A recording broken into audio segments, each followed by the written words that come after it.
Bonsoir à tous, bonsoir à toutes, bienvenue dans CSP Time numéro 28 que nous enregistrons cette semaine dans nos nouveaux locaux au Populaire du Centre et dans notre nouveau studio.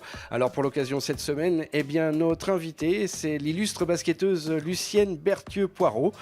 Bonjour Lucienne. Bonjour. Alors on le rappelle, vous êtes ancienne membre de l'équipe de France, ancienne joueuse du LABC, de FETIA, de la Saint-Louis-Gonzague.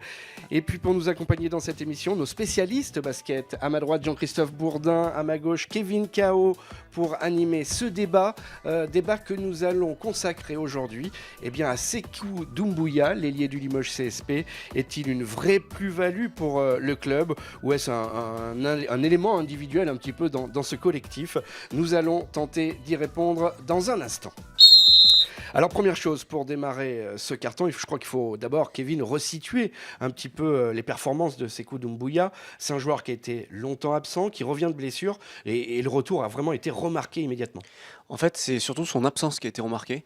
Je pense qu'il a été absent plus d'un mois et demi, toute la durée du top 16. Et sans lui, le CSP a été en difficulté. Je pense qu'avec lui, enfin, je ne dis pas que le CSP aurait été au top 16, mais il a vraiment manqué en termes de rotation, d'énergie, d'intensité. En fait, tout ce qu'il est capable d'apporter a terriblement manqué au CSP durant cette période-là. Il est revenu samedi face à Strasbourg, il a fait un très bon match et il a enchaîné un deuxième match beaucoup plus compliqué mardi en Coupe de France à Monaco. Voilà, Sékou, malheureusement, il a été victime de plusieurs petites blessures tout au long de la saison. En fait, je crois qu'il a débuté la saison, il a été absent, il était très bien revenu, il a de nouveau été absent et là il revient au Limoges CSP.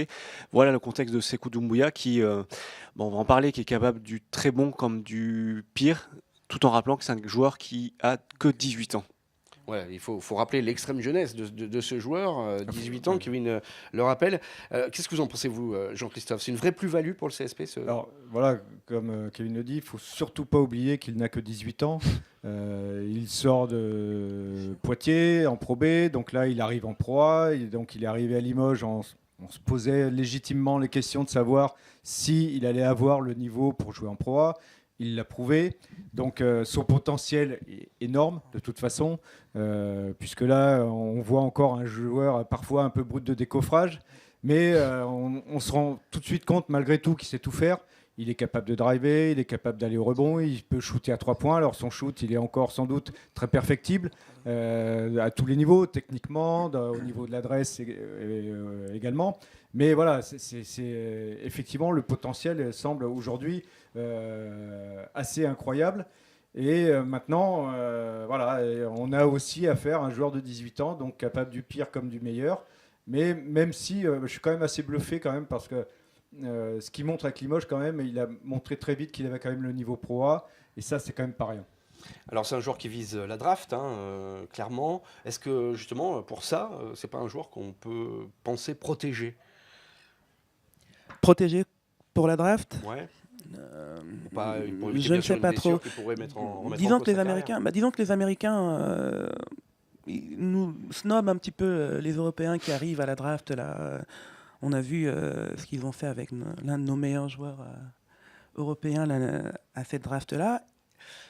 Doncic, dont tu veux parler. Oui, bien sûr. Enfin, ici, le niveau est quand même très élevé en Europe. Donc, c'est vrai que ce serait bien qu'ils fassent un peu plus attention aux joueurs qui viennent d'Europe. Maintenant, est-ce que pour ce jeune de 18 ans, est-ce que c'est une bonne chose d'y aller tout de suite?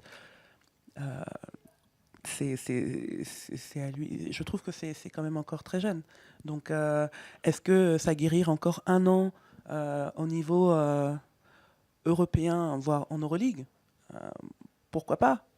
Il a été capable de montrer qu'en Pro A, en Pro B, il en avait les moyens. En Pro A, il en a certainement les moyens aussi, mais c'est pareil, il faut trouver sa place, trouver son rôle.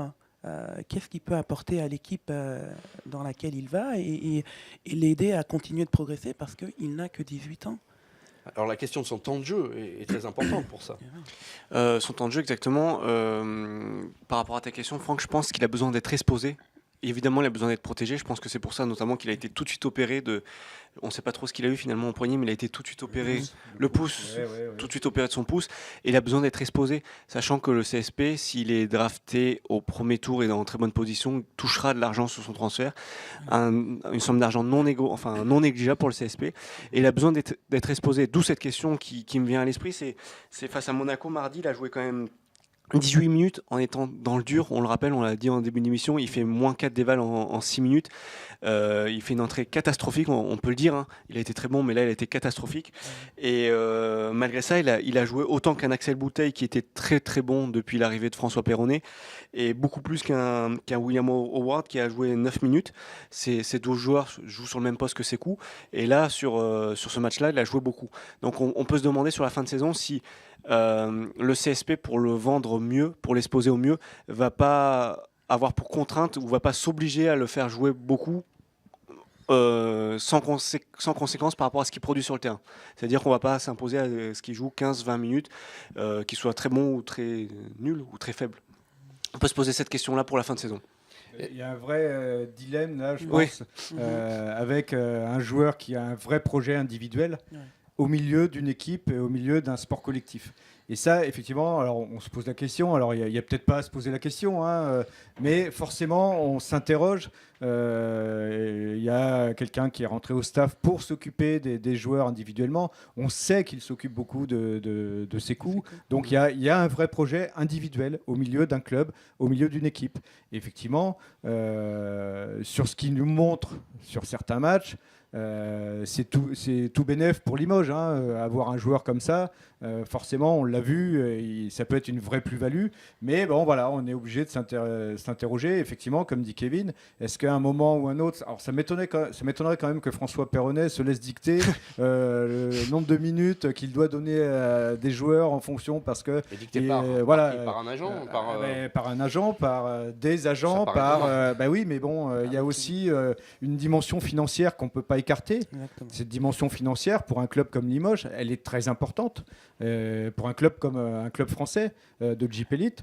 Donc voilà, il y a tout un tas d'éléments qui font que Sékou Doumbouya, est-ce que c'est une vraie plus-value ? Moi, je pense que oui. Maintenant, effectivement, il peut y avoir peut-être des petits... peut-être pas des accros, mais des petites, un peu de friture sur la ligne, certaines fois, parce que il est dans un vrai projet individuel. Et la deuxième friture sur la ligne, ça peut être, je pense également, je le répète, que ça peut être une très bonne plus-value qui peut amener le CSP à rêver en grand d'ici la fin de saison. L'autre friture sur la ligne, ça peut être la gestion des temps de jeu. Pendant un long moment, le CSP a joué sans Doumbouya et un peu moins sans Samardo. Donc à 8 ou à 9, forcément, on joue plus. Là, à 10, avec 10 joueurs qui sont capables d'être titulaires dans une équipe de JP Elite, forcément ça va poser la question des temps de jeu, des frustrations personnelles, et on sait qu'ils sont 3 pour un seul poste, entre guillemets. William Howard, Axel Bouteille et Sékou Doumbouya sont 3 ailiers de formation, sont 3 très bons joueurs, donc c'est une équation avec des profils différents, mais à François Perronnet de satisfaire tout le monde et de tirer la quintessence de tout le monde pour amener le CSP jusqu'où on veut qu'il aille, c'est-à-dire jusqu'au titre de champion de France. Alors, c'est ça, c'est pas j'entends ce que tu dis, mais par rapport à la satisfaction, de satisfaire tout le monde, le but, c'est pas de faire plaisir à tel ou tel joueur, c'est quel est le joueur qui aujourd'hui est capable de me donner ce que l'équipe a besoin pour gagner. Si c'est Sékou, ce sera lui qui jouera. Si on pense que, malgré le fait qu'il ait été dans le dur mardi contre Monaco, il est capable de rebondir, peut-être que c'est peut-être aussi pour lui donner de la confiance, parce que justement, les autres ont montré pendant son absence qu'ils étaient capables, qu'on pouvait compter sur eux. Mais maintenant, c'est aussi dans l'équipe, il faut un esprit de compétition, il faut donner le meilleur de soi pour avoir envie d'être sur le terrain. C'est ça aussi qui fait que d'être 10, c'est une bonne chose. Ils étaient handicapés, là, ils ont retrouvé leurs joueurs, donc c'est tout bénef pour le CSP. Après, juste pour finir, l'avantage de Sékou, c'est qu'il a peut-être une palette beaucoup plus large que William Howard et Axel Bouteille. En défense. En défense, on l'a vu mardi contre Monaco. Il défendait sur le meneur à qui il rendait peut-être 25 ou 30 cm. Donc il est capable de défendre a priori sur beaucoup de postes, même parfois peut-être au poste 5, parce qu'avec le physique qu'il a. Donc il a une palette qui est vraiment très large et c'est forcément un avantage pour lui. Messieurs, dames, merci de nous avoir éclairé donc sur le cas Sékou Doumbouya. C'est terminé pour ce 4e quart-temps. Une émission à retrouver sur le site internet du Populaire, lepopulaire.fr. Et puis vous pouvez également nous laisser vos commentaires sur la page Facebook du Populaire. On vous donne rendez-vous demain pour les tops et les flops. Merci de nous avoir suivis.